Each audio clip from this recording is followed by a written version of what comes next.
ಕಡೆಯಿಂದ, ಅಪ್ಪು ಅಣ್ಣ ಕಡೆಯಿಂದ ಒಂದು ನಿಮ್ಮ ನಿರಾಶ್ರಿತ ಆಶ್ರಮ ನಡೆಸ್ತಾ ಇರೋದಕ್ಕೆ ನಮ್ಮ ಖುಷಿಯಿಂದ ಅಪ್ಪು ಅಣ್ಣ ಅವ್ರ ಕಡೆಯಿಂದ ಯಥೇಚ್ಛವಾಗಿ ಸಹಾಯ.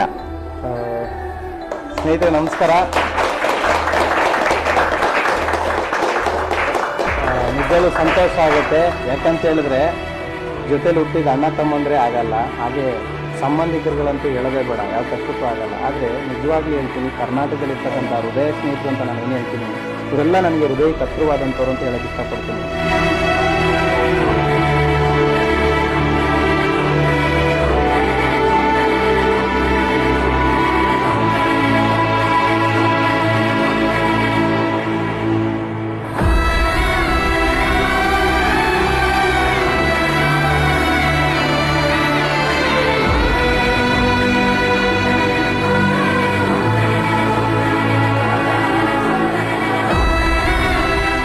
ಇಂಥವ್ರು ಜಾಸ್ತಿ ಆಗ್ಬಾರ್ದು ಅಂತ ನಮ್ದೊಂದು ರಿಕ್ವೆಸ್ಟ್. ಯಾಕಂತಂದ್ರೆ